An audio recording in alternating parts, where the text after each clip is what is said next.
So what do you think? Is this movie something good? Is it something bad? Or a bit of both? Well, we'll find out. But one thing's for certain. Zoe Saldana. Doesn't matter what color she is sexy and she kicks ass. Just saying. Ooga chaka, ooga chaka.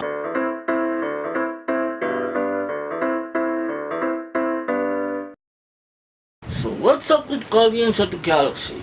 Well, let's put it this way. It features a sexy green female assassin, a trash-talking gun-toting raccoon, an alien that looks like a raccoon, and a tall, walking, ass-kicking tree.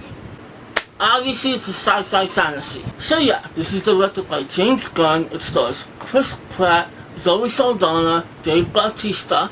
It features the voice talents of Bradley Cooper and Vin Diesel. And it also features Michael Rooker and the one, the only, the awesome John C. Reilly. The story, okay, a band of intergalactic criminals get together. They find this item that can destroy all life in the galaxy, and they must protect it and make sure it doesn't fall into the wrong hands. If that sounds familiar, it's because it is familiar, but we'll talk about that later. Hold on. If you're a fanboy of the Guardians, then you're not gonna care what I have to say. You've probably seen the movie a dozen times by now. But if you're one of those people that saw the trailer and was like, what's with the talking raccoon? Let me tell you, if you can just let that go and just accept that this movie has that and a bunch of really colorful people, I'm talking blue, green, and purple people, and the fact that this is meant to give you the most wildest ride you can have in the movie theater, then I think you might actually enjoy this movie. In fact, I would say get off your ass and go get hooked on the feeling.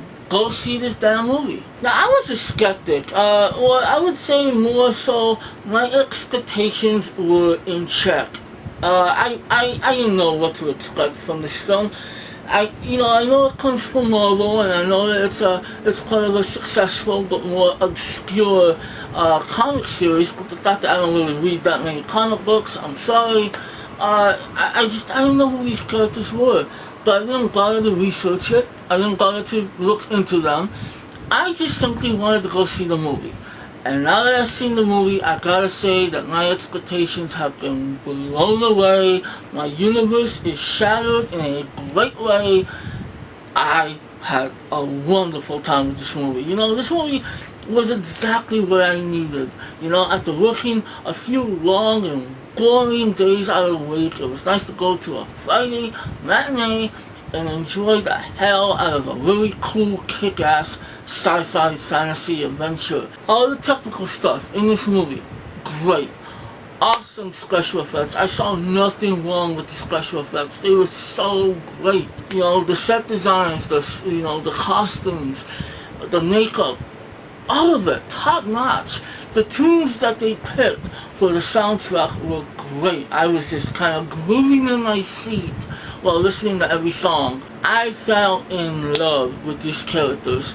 Chris Pratt as Peter Quill, aka Star-Lord, very funny, very entertaining. I thought his jokes were gonna wear thin, but no, I enjoyed everything he did, everything he said. Zoe Saldana as Gamora, wonderful, wonderful. I mean, it's so great to see such a confident and ass-kicking female in a movie like this, to where, she adds a lot to the story, a lot to the success of the team. Dave Bautista as Drax the Destroyer, he was terrific. I think he fit the role perfectly. And I love that while in the face of danger, he's laughing his ass off. That cracked me up. But of course, the standouts are Rocket Raccoon and Groot, that damn funny little tree.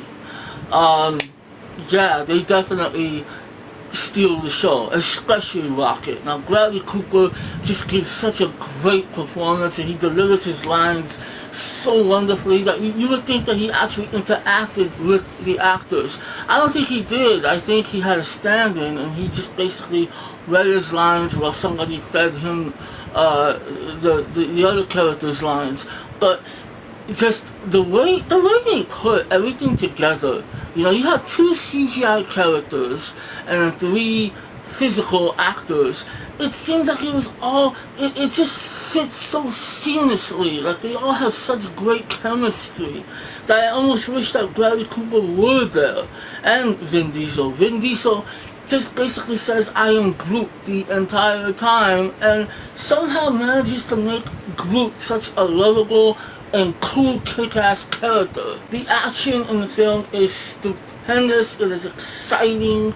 My favorite sequence is the prison breakout scene. I got chills of excitement because it was just like, this is so awesome to watch. Seriously, I felt like a kid watching this. I was just having such a good time.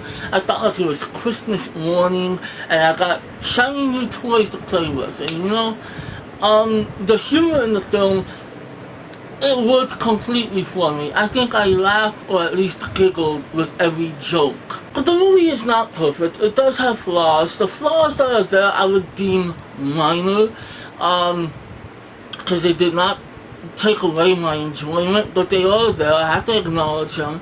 And that's, one would be the villain. Ronan the Accuser, played by Lee Pace, who I think did a good job delivering his lines.